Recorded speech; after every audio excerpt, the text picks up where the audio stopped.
the best, the smartest, the fastest, the quickest win. You better use to it. If not, you're going to be left alone without any opportunity. There's nothing, no such thing as equal. There's no such thing as equal. Nothing in the world is equal. Anyone can make it. And you see tons of examples of people who can make it. People who didn't have a dime, who came to the United States without a dime, and they created empires. What is your definition to success? Success for me is about empowering people. Change the order of things. Change the way you think. Change the way you react. This is how you become wealthy. How should someone start? You're going to war. This is business for me. Knowledge, you can fake it. Character, you cannot fake it. Normal people bore me to death. I don't want obedient people. I don't want to hire, retain, or work with obedient people. What's your definition of someone's hungry? Nobody's here. Nobody's here to save you. Nobody is here to save you. And your parents are gone or are in La La Land. Is humbleness important? I don't give a rat's ass. I don't ask. You just do it. I ask them one question. And this question will determine exactly the kind of character this guy is. I ask them, what? Ziad, you're a fan of capitalism. Let's start by a basic definition of capitalism, because I believe lots of people talk about it, don't really know what it is. Well, capitalism is about empowering others to make a difference. And it's the only system that works. And throughout history, you can compare capitalism to other, socialist or communist regimes. It never worked. It works. It's not fair, but who says that life is fair? I mean, life is not fair. Get used to it. It's a meritocracy. The best, the smartest, the fastest, the quickest win. You better use to it. If not, you're going to be left alone without any opportunity. I can talk for hours about capitalism, but at the end of the day, this is a system that works, where you have the opportunity to come from nowhere and make a difference. And all those people who complain, they basically work for capitalists. Their job, their salaries, their lifestyle depends on capitalists. You know how many people Jeff Bezos or Mark Zuckerberg or Bill Gates hired? Thousands of people.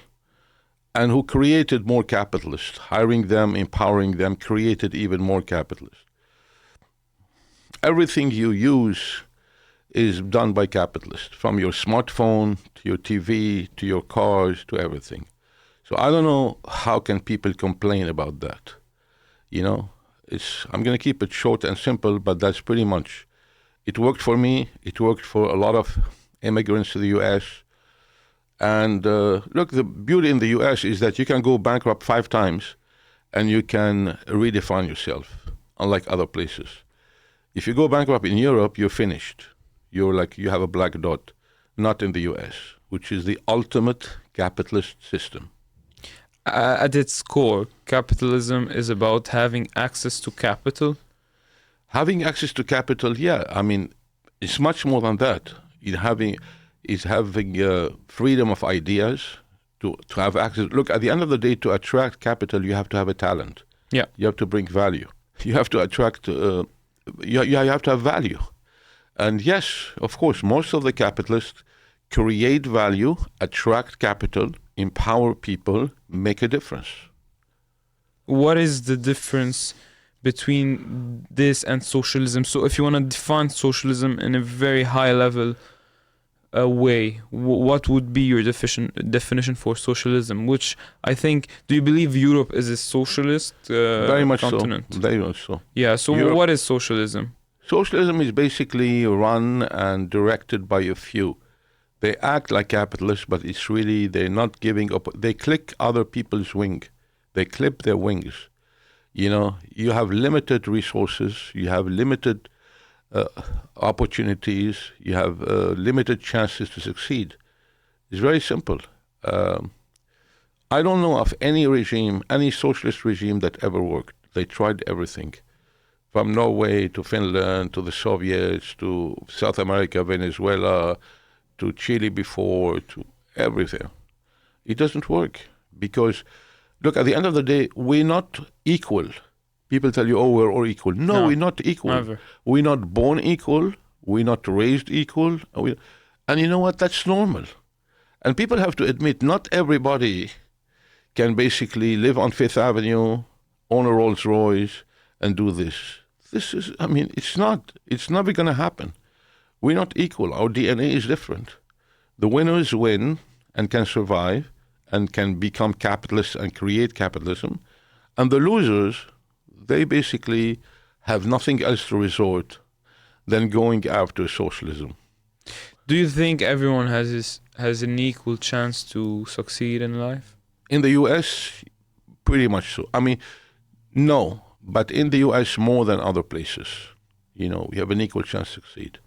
I mean, you've seen incredible stories of people who've succeeded out of nowhere.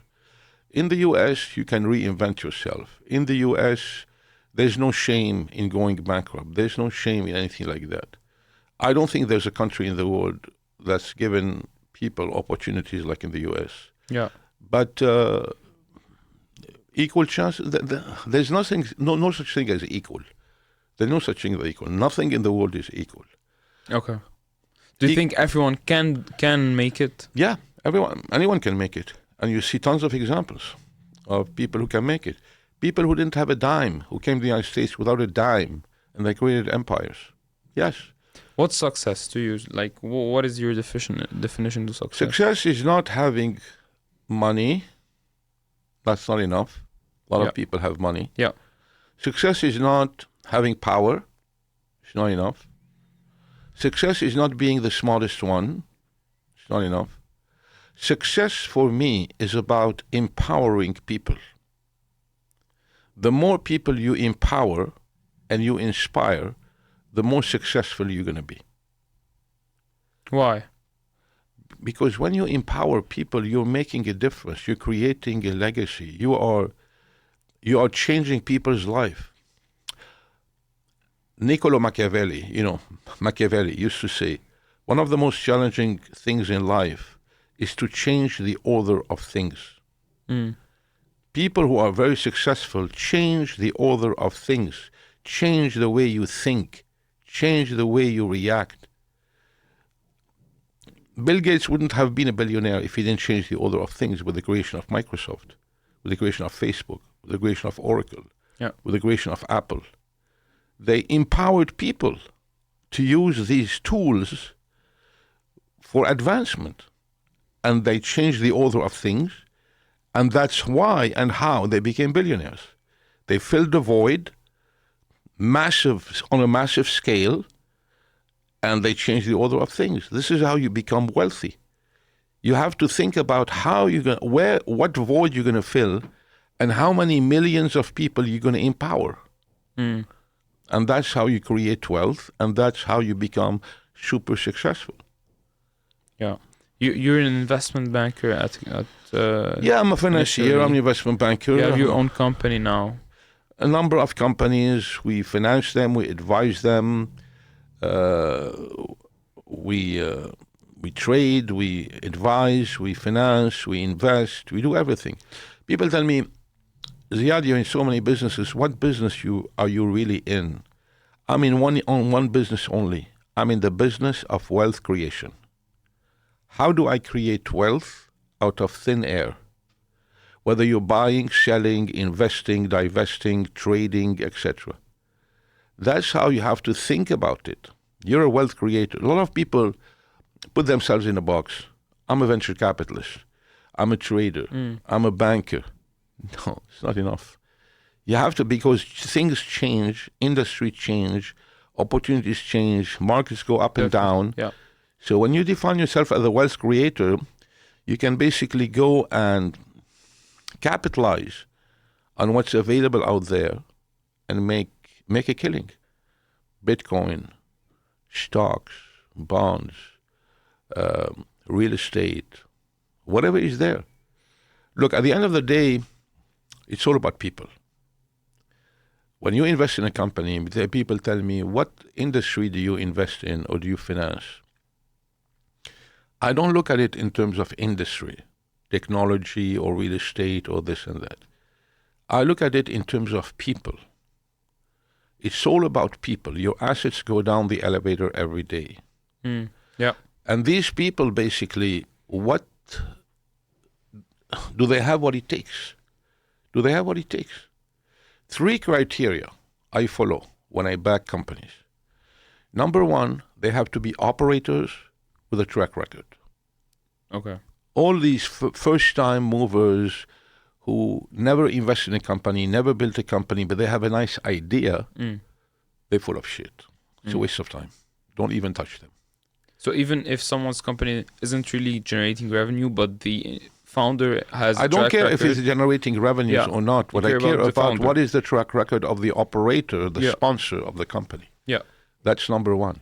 If he never created any wealth before or built a company before, he's not an operator. A lot of advisors who disguise themselves as operator, or lawyers, or brokers, or bankers, they're not operators. They're advisors. Like the other day, somebody came to me. He worked for Starwood, big real estate developer, as an advisor for 20 years. But he never built anything. He never operated anything. He was an advisor for 20 years. He made good money. He decided at the end of the day that he wants to start his own gig and built the company. I told him no, because he was never an operator. An advisor is different than an operator. How should someone start? Huh? How should someone start? Okay, I'll tell you that. So let me finish my line of thought. So they have to be an operator with a track record, number 1. Number 2, they have to have skin in the game. A lot of people come in here, but I spent 2 years of my life, I didn't earn a salary. That's not skin in the game. This is sweat equity. We don't do sweat equity. You have to have skin in the game. So if you're looking for $100 million to do something, you have to show me that you have $10 million cash to invest as skin in the game, 10%. We will finance 90% of it in a combination of debt and equity. If they tell you, but I don't have this kind of money. If you don't have this kind of money, meaning you never made money, meaning you don't have a track record. How do you make money? You either inherit the money or you make the money. If you didn't inherit the money and you never made the money, meaning you don't have a track record, and that's why you don't have money. And you're not going to make money on my watch. That's for sure, since you never made money ever before. So no track record, no skin in the game, it's a no-no. And third criteria is about execution. Lots of people have great ideas, but they cannot execute. They didn't execute. They don't know how to execute. When I receive business plan and ideas, people show you, the what, the why, the when, the where. This is going to be $1 billion industry. I'm going to make money. I'm going to become like Zuckerberg. Every single pitch. All the bullshit. All bullshit. I need to see how you're going to execute. The A to Z. Look, business for me is war. It's war. When you go to war, you have to gather all the intelligence and show me how you're going to execute. Where you're going to deploy your artillery, your ammunitions to win the war. You are General Schwarzkopf. You're going to war. This is business for me. So how are you going to execute? Very few people can articulate properly how they're going to execute. They can't. And this is why. So they have no track record, they have no skin in the game, and they can't execute.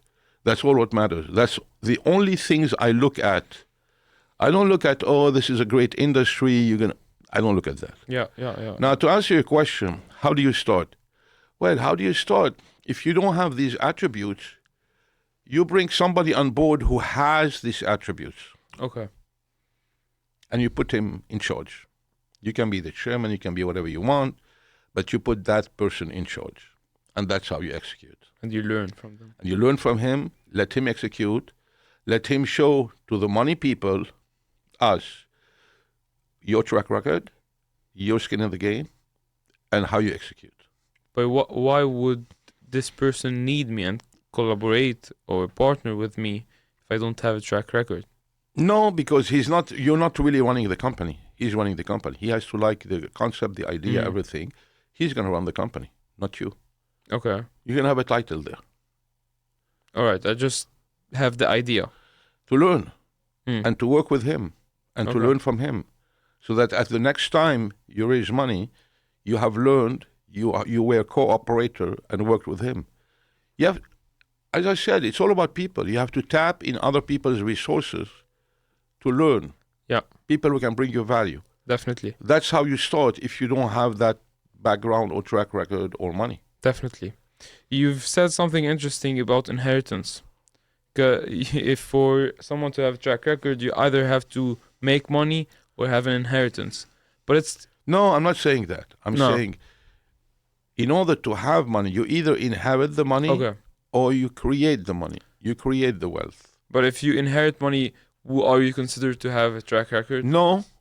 Yeah. This is one of the three components. Okay. This is the skin of the game. So you can put the money. Okay. But this doesn't include the track record or the execution capabilities. Mm. It's very different. That's one of the three. Yeah. Some people don't have any of the three.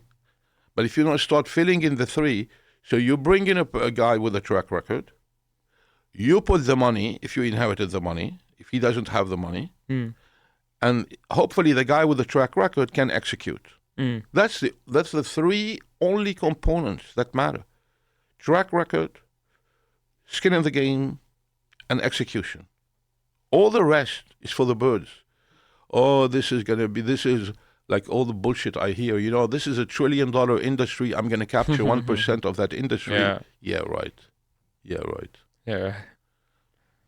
I've heard it all. Yeah. Every pitch there.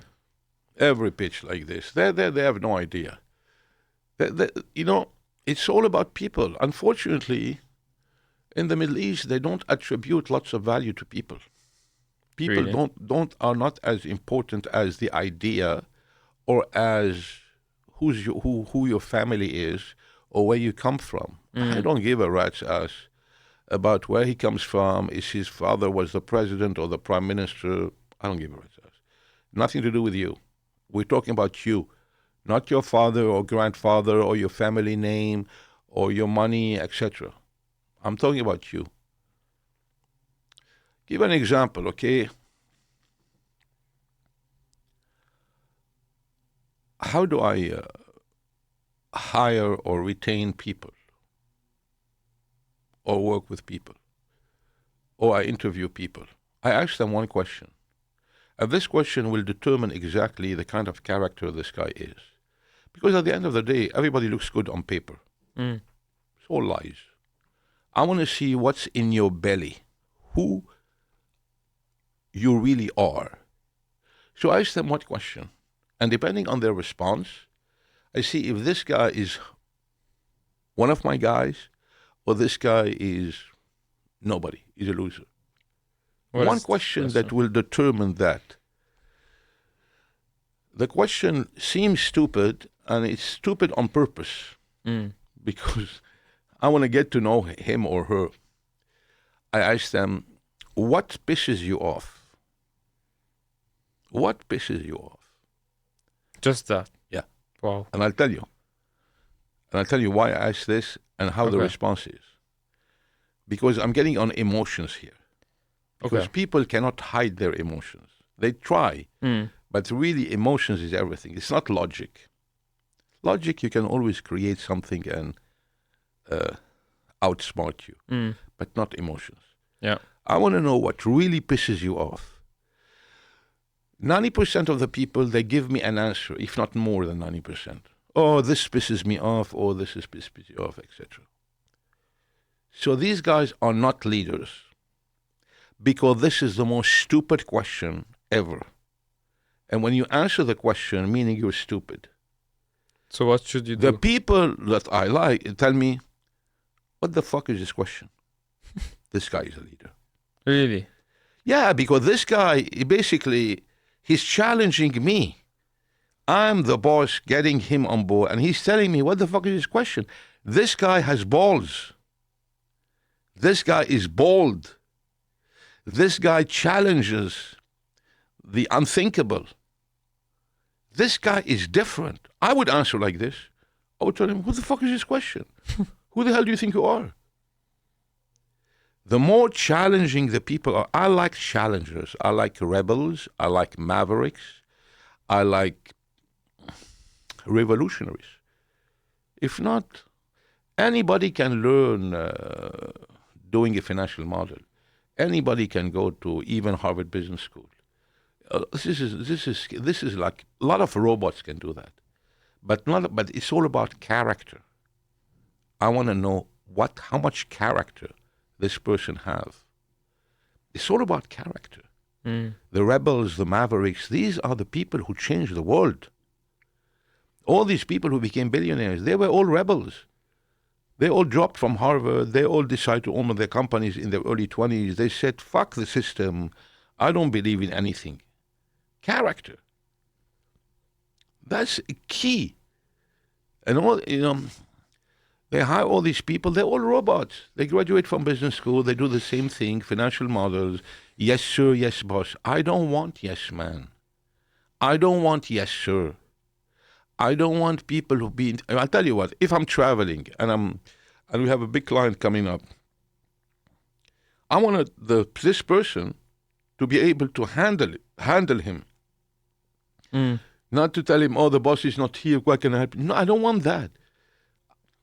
That's becoming a black hawker. Anybody within the organization can handle anyone because of their character. Not because of their knowledge. Knowledge, you can fake it. Character, you cannot fake it. Definitely. Character, you cannot fake it. And this is what I need to hear, to have on board real people who cannot fake it. It's all emotions, and this is why the questions. And when he tells me, what the fuck is his question, I said, I love this guy. He doesn't take shit from no one. Do you have anyone telling you this? Yeah. But small minority, 2-3%. Because people are used, people don't like to challenge the system. Because he's so eager to get a job that he'll say anything. I don't want people like this. So eager to get the job that he'll say anything. What, are you bullshitting me? This is what pisses you off. And when you tell me this is what pisses you off, you're revealing your emotions. You don't have a poker face. You're not that skilled. You're not that smart. You're being obedient. I cannot stand obedient people. I want all rebels. The same thing with clients. They come in here, they do you a presentation, the typical stupid client, and then you interrupt him telling me, "Oh, let me finish." Who the fuck are you? Tell me, let me finish. Who the fuck are you? You're coming here for money. And everything has to be super scripted, I don't want perfect. I don't like normal people. Normal people bore me to death. Normal people go nowhere. I don't want people who come here, stand on the boardroom, tell me I'm gonna ravage everything, and this is how I'm gonna do it. This is how I'm gonna do it, execution. I love these kind of people. These kind of people, if they go to Silicon Valley with the VCs there, they will fire them. They will get out of here. Because they want obedient people. I don't want obedient people. I don't want to hire, retain, or work with obedient people. I want to work with sharks. I'm a shark. I want to work with sharks. These are the people who bring a difference, who make a difference, who bring life, who build empires. It's a different thing. Do you really believe... I really like the idea of this question, but do you really believe if I'm in a job interview with the CEO or a founder or whatever, a executive, Yeah, whatever, would it always be the right answer to tell them? Yeah, there's no right. If not, he's not the right CEO. He's not the right CEO for you, for your character. He may be the CEO for other people would never dare saying this because they're employees and they will always be employees. Yeah. You want entrepreneurs or you want employees? Yeah. Anybody can learn how to do a spreadsheet or analyze a balance sheet. Anybody can do that. But not everybody has character. You want to nurture, empower, inspire real rebels who are going to become someone one day and who are going to be thankful to you to have created them like this. And they're going to do business with you. I don't want employees who are going to hop job from one job to another. What do I need you for? Go and work somebody else. I'm not interested. Yes, sir. Yes, boss. Yes. I cannot stand these people. Yes, sir. Yes, boss. I want people to challenge me every day. And this is why I stay young and alert. Because there are people much younger than me and who challenge me every day. I feel young. I feel alert. I feel challenged. I want to be challenged. Because when you're challenged, I mean, look at Steve Jobs. That's how he is. He's not a nice guy. But he brings challenge. He's always challenged. He hires the best and the brightest. It's a meritocracy. That's capitalism. That's a meritocracy. This is not a factory here. Unfortunately, today, all what they create in business school is a factory of people who abide. They all do the same thing. They're like robots. Yes, sir. Yes, boss. Do this for me. Do that for me. I don't want a factory. I'm not looking to create factories or people who are abiding like this. I don't. And this applies, maybe this is my character. Not everybody's like this. I felt I had a lot of hardship. I came here as an immigrant. I had a lot of hardship, working very hard on creating what I have. So I need to interact with similar kind of people. Do you think you can become rich from, or you can actually become rich from a employment? But do you think you can? Of course you can. But I mean, everything is relative. Yeah. There's a difference between being rich and being wealthy. You know the difference? You can become wealthy No. doing an I mean, yes, unless you work for a long time and you're lucky. Okay. But I mean, let's define rich and wealthy. You know the difference between being rich and being wealthy? I believe being rich is someone having money. Being wealthy, someone having a real wealth where they have a diversity of assets and investments. No, rich guy can have a diversity of assets and investments. No, I'll tell you the difference. Okay.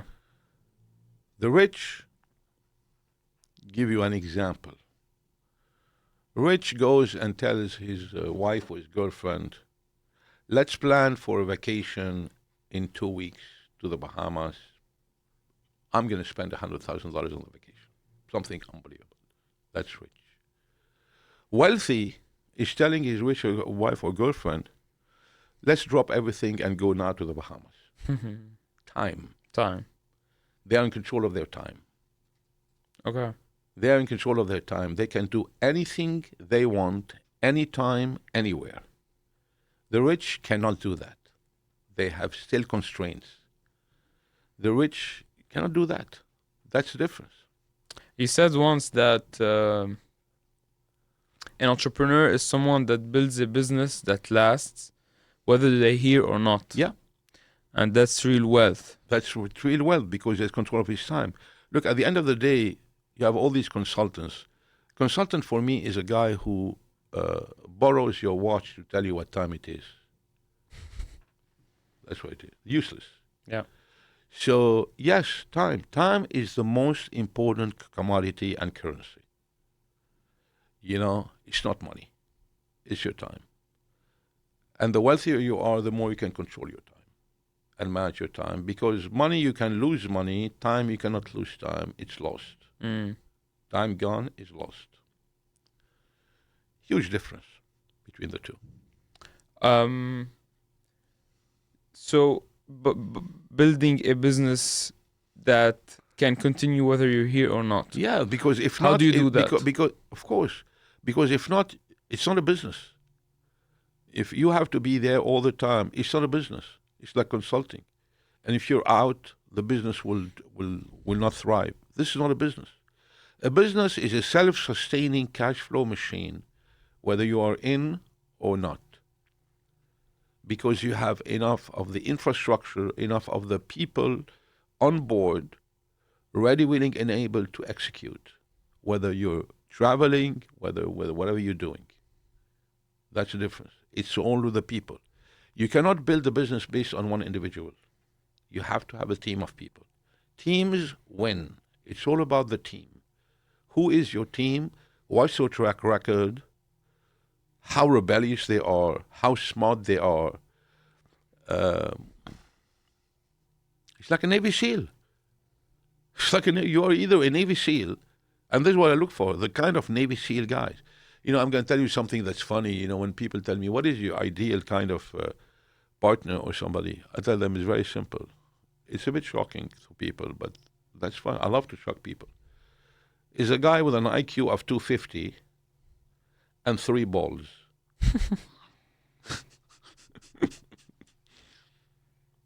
Unstoppable. Bold, smart,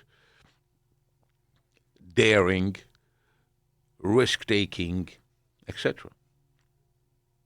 And when you have a collection of people like this, you're unstoppable. You're unstoppable. You once said that if you want to prosper and thrive, not just survive like most people do, Yeah. you've got to be bold, hungry, and a shark. What's your definition of someone's hungry? So, is it someone that's always looking to build businesses, make money, or what is it exactly? It's somebody who wants to create to create something different. I'll give you an example. Give you an example to clarify it even more. Yeah. If I had to finance somebody who went to Harvard Business School or the Wharton School and was a top partner at a major firm, Okay. and who now decided to retire or take a break and looking for something more entrepreneurial, like build a business, a new gig, etc., versus somebody who went bankrupt 3 times, I will always back the one who went bankrupt 3 times. Really? People are going to be shocked. I'll tell you why. Because the guy who went bankrupt 3 times Learn more. is learned from his failures. Mm. You don't learn from your successes, by the way. It goes to your head. Definitely. You learn from your failures. He's very eager to succeed because he knows this is his last chance. If he doesn't make it, he's finished. So he is very hungry. He's very aggressive. He's very curious. And he doesn't have an ego.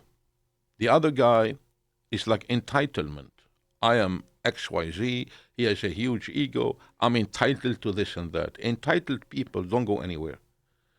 Hungry people who have failed a lot of times are priceless. And he's still pushing it. And he's still continuing. And he never gave up.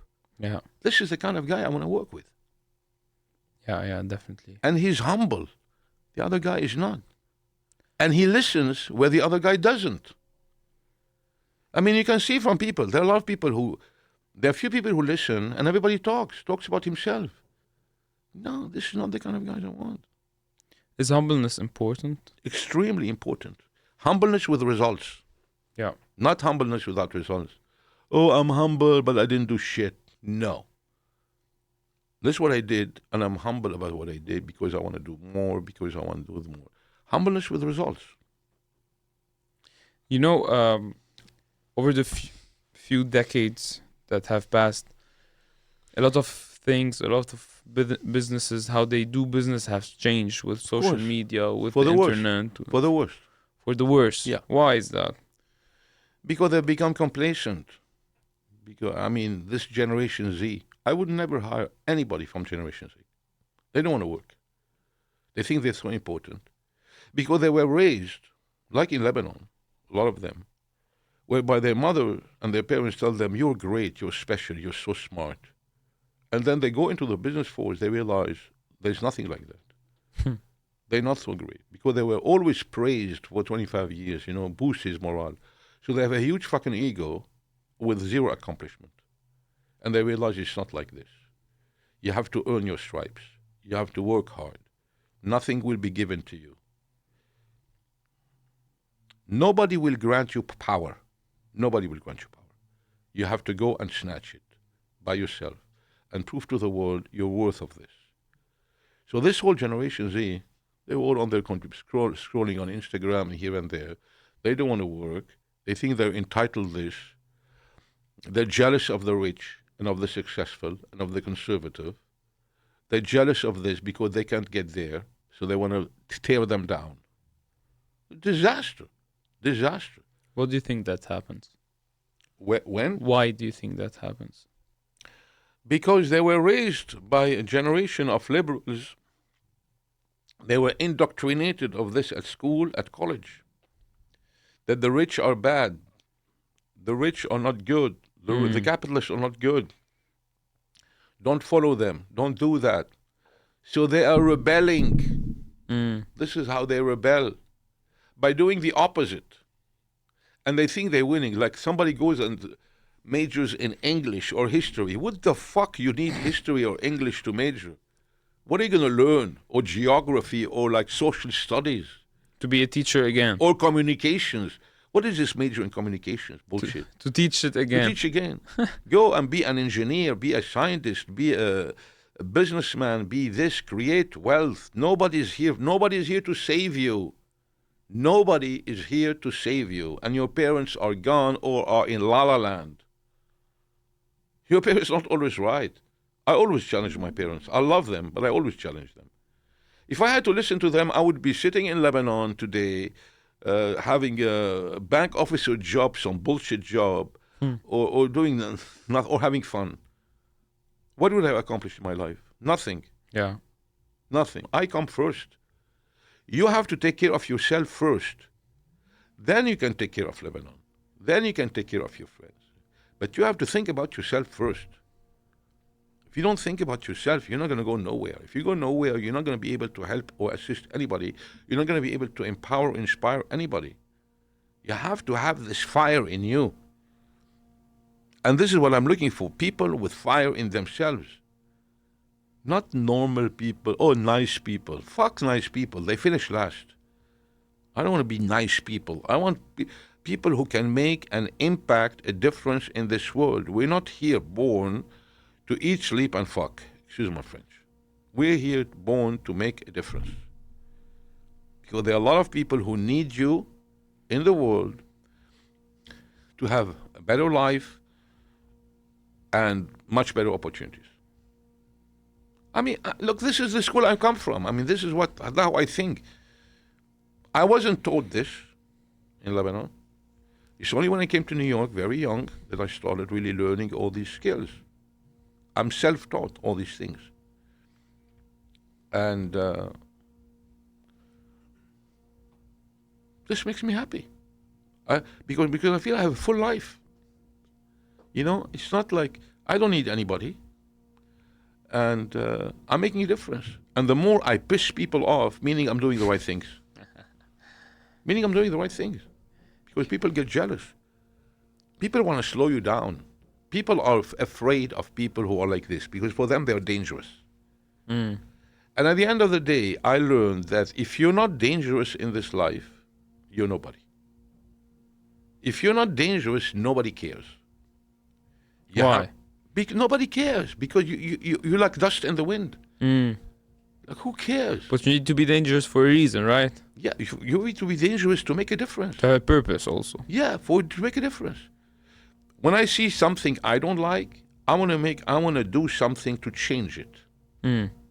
Most people don't want to change it. They don't bother. Oh, it's okay, inshallah, things which is. There's no inshallah. Allah has nothing to do with this shit. You either change it or you abide by it and you're a slave to the system. Two types of players in this world. You can be an observer or you can be a player. What do you want to be?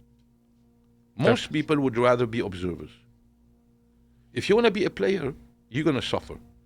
It's going to cost money, time, sacrifices, etc. But you're a player. Some people are born to be players. All these billionaires, Zuckerberg, Ford, Gates, they're born to be players. They don't accept the system. They dropped from the establishment, from Harvard, from this, from that. They didn't work for any company. And some people are observers.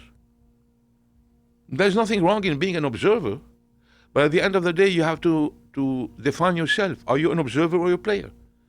And lead your life accordingly. If you're an observer, you stay an observer, good luck for you. You will never be wealthy. You will never do what you want. you're going to have to abide by the system. You want to be a player, you're going to have a lot of enemies. But you're going to change things. And people are either going to love you or hate you. But that's fine.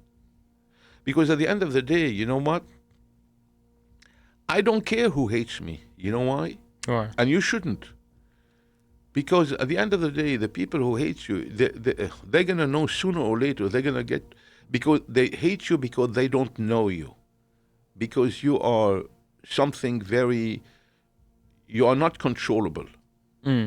People hate Trump because they cannot control him.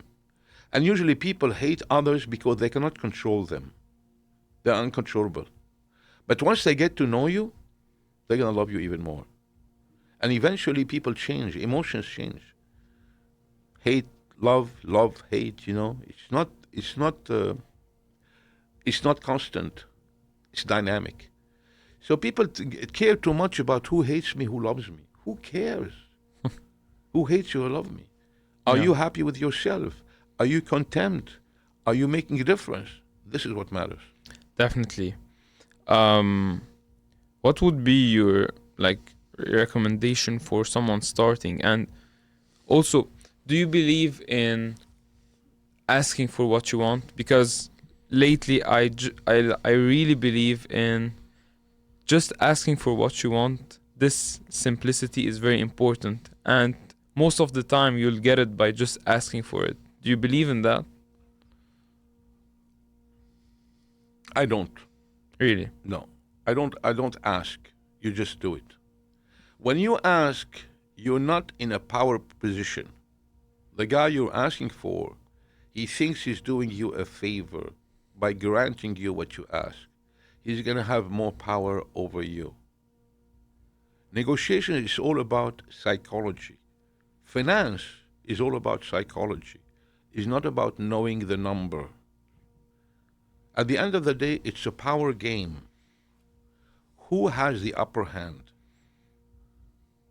When you ask, for example, I never do a cold call. Why? I'll tell you why. And I never did a cold call in my life, and I will never do a cold call, which is unlike 99.9% of the people. Because then I'm asking for a favor. Because when I'm asking him to do a cold call, meaning I need him, so he's going to take a position, okay, what can I do for you? So he's going to be the on top. There's two types of marketing strategy. There's the push strategy and the pull strategy. The push strategy is what 99% of the people do. They push, they cold call, yes, Your Highness, can I want this? And especially with the Arabs, it's a nightmare. It doesn't work for me. It doesn't work with a guy with my character. It doesn't work. The pull strategy is very different.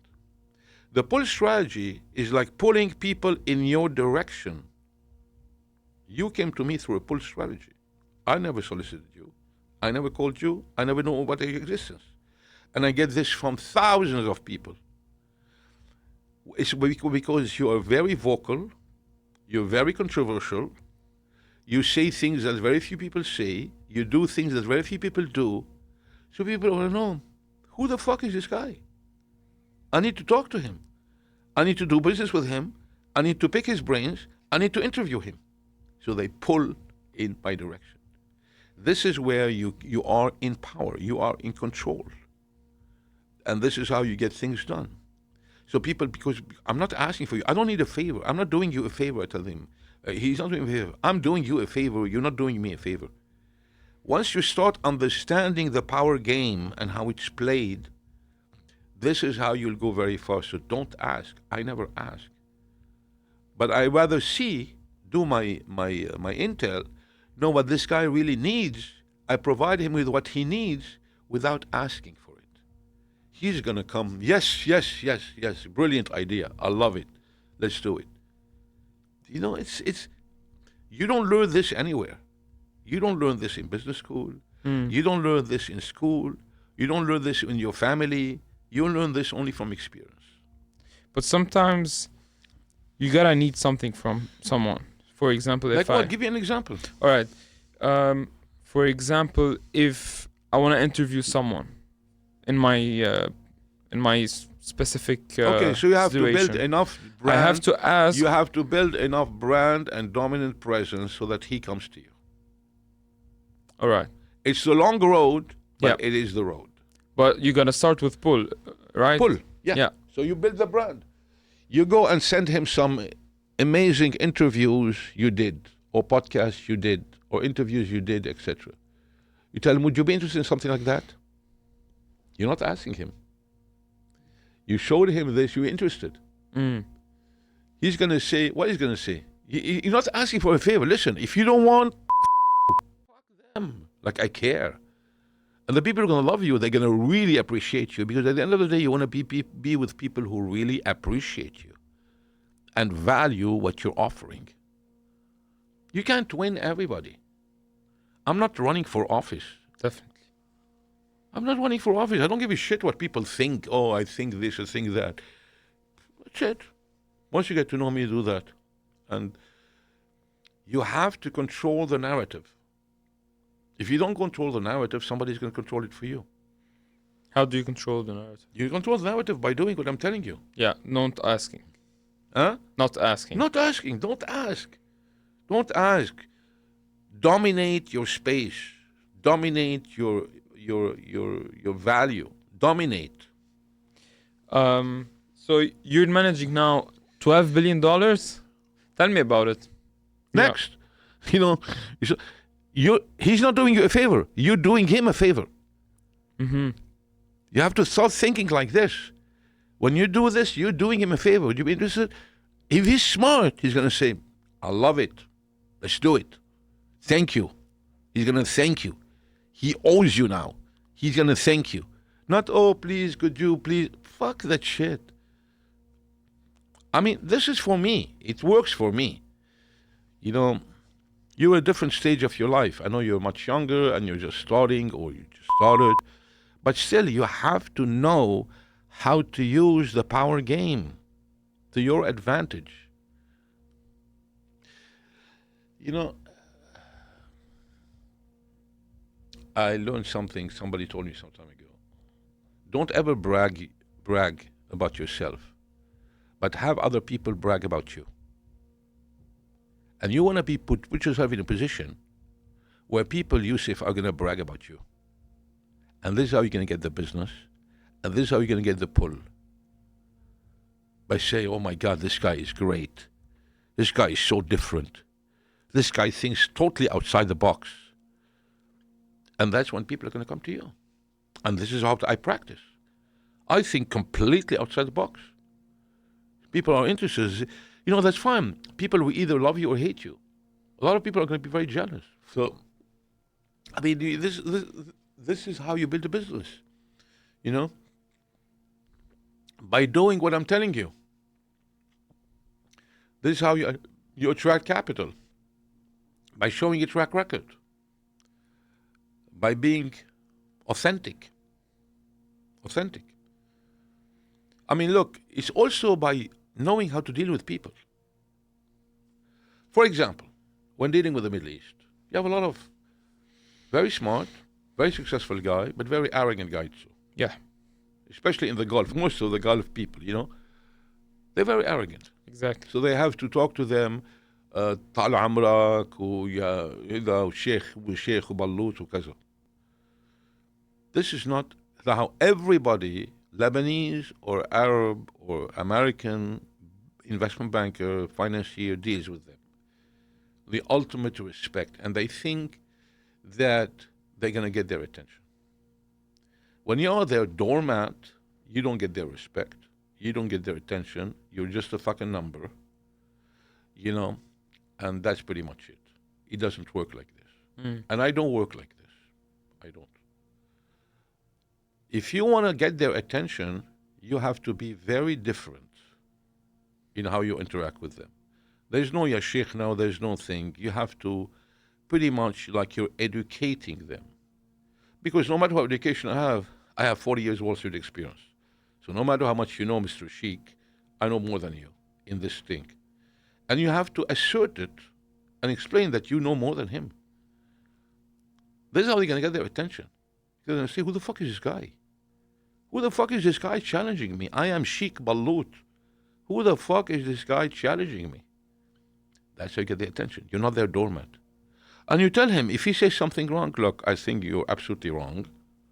They cannot say them to them, you're absolutely wrong. They will their ego is going to be bruised. And if you get offended, I don't need to do business with you. I'm saying this for your own interest. Once you show him that you're doing it for his own interest, either he's going to change, and most probably he will, and listen to you more, or he's going to totally disregard you. But I want to know from the beginning. At the end of the day, that's how you control the narrative. If you don't control the narrative from the beginning and show him the strength of character and know-how, you have to know what you're talking about. You can't just throw bullshit. He's going to respect you. You're going to be one of the very few he's going to talk to because he trusts your judgment. Mm-hmm. Because he trusts that you're not going to be intimidated by him or by his wealth. It's all this, we can talk for hours. Why do you think the mentality is like this here? Because they have all the money, they didn't work for anything, they're spoiled like hell, they have no taxes, they have total restrictions, it's different. It's not going to change. You're not going to change this. Never. It's not going to change, and I'm not planning to change it. When I say change the order of things, I'm not planning to change it. I'm planning to navigate through this while I'm winning. Listen to me, this is how it is. This is how it's done. You don't know what you're talking about. If he knows what I will literally tell him, you don't know what you're talking about. This is how it works. The smart ones are going to think about it. You know what, you're right. I never thought about it this way. The guys with a huge ego, they're going to say, oh, how can you talk to me like this? I don't need to deal with you. I'm at a point in time where I don't need to deal with people I don't like and respect. Very simple. Very simple. The longer you start doing that, the better for you. Mm-hmm. It took me some time to realize this. Yeah, no one teaches you that. No, that's what I'm telling you. Or I'm telling you here, nobody teaches that. Or I'm telling you here, no interviewer will tell you that. Because either they don't know, or they don't dare saying it, because it's going to reflect on their public image. People know me for who I am. At least I am authentic. I am truthful. I'm not here to look good. This is who I am. I'm not interested in looking good. I'm interested in being myself and sharing with people how I got here and how they can get here. And that the traditional convenient way of abiding, tal amrak, and listening to all the bullshit has to stop. If you want to give an advice for someone in their 20s, one single advice to encourage them, maybe to help them manage and start their business, what would that advice be? They have to deal with the right people, that's number one. They have to clean up their Rolodex and surround themselves with people who can bring them value and whom they can bring value to. Bad relationships with wrong people spoils everything. A lot of people start very young. His buddy with whom he drinks, or the buddy who does his things, they're fucking useless, these people. You have to clean up your Rolodex.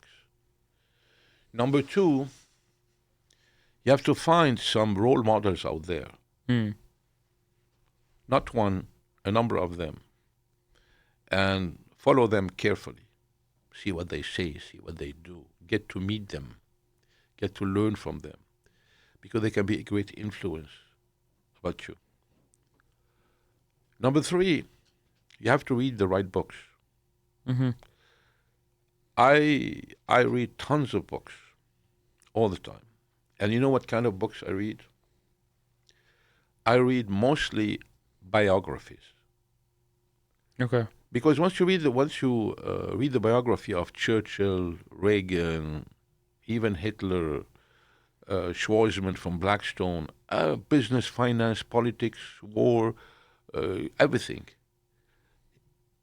So if you read like 300 biographies in your life, you have lived 300 lives. It's like you have lived 300 lives, not one life, not your life. Interesting. Yeah. Yeah. And from every biography, you know how to deal with any situation. Because it's like you've lived 300 lives. What would Churchill have done? What would Trump have done? What would Gates has done? What would Steve Jobs would do? So any questions that are thrown at you, you know how to punch back. Have kind of an experience. Yes, it's like you have 300 lives, 300 experiences. Who has this? No one. Because everybody gets stuck in his own character. And the older they get, the more rigid they become. Yeah. It's harder to change your character. Exactly. Yeah. But once you do that, you're constantly evolving, young, alert. Yeah. So that's it. The books, the people, the role model, the team around you. And you have to be relentless. If you really, really want to succeed, you have to be relentless because you're going to fail ton of times before you ever make it. Mm-hmm. A lot of people give up. Do you think there's an age to achieve something, or there isn't any age? You can do it at any age. No, there's no age. Some people start at 20, some people start at 60. Oh, okay. Doesn't matter the age. Because the age is like it's a mindset. It's an attitude. It's not an age. Nothing to do with the age. Some people realize this very young. Some people realize this much older. But it's never too late. Mm-hmm. The problem is that when you get older, it's more difficult to change. But some people do it because they have a simple, they have an easy soul because they're fighters, because this is who they are. You can't change that. You can't change your attitude, but you can't change really your soul. You're either a fighter, a warrior, a game changer, a player, or you're not. You don't learn this. You're born maybe with it. You're born with it, and life teaches you how to become depending on the setbacks you have in life. If you had a very easy life, you will never be a warrior. If you have a very difficult, very challenging life, you're going to be a lawyer. And the more difficult it becomes, the more of a warrior you're going to be. You're going to be unstoppable. You're going to be a fucking dangerous machine. Because of the experiences you face, not because you're smarter. A lot of you smart people doesn't mean anything with being smart. It's just what are the experiences you have in life and how you react to it. Not how you act. A lot of people, they have this milk problem. Oh my God, it's the end of me. What a nightmare, etc. And others, people who have a thing, they said, fuck, I'm going to crush it. They keep fighting. I'm going to crush it. People don't teach you this. You either have it or you don't. Very interesting conversation. I'm really thankful for this conversation.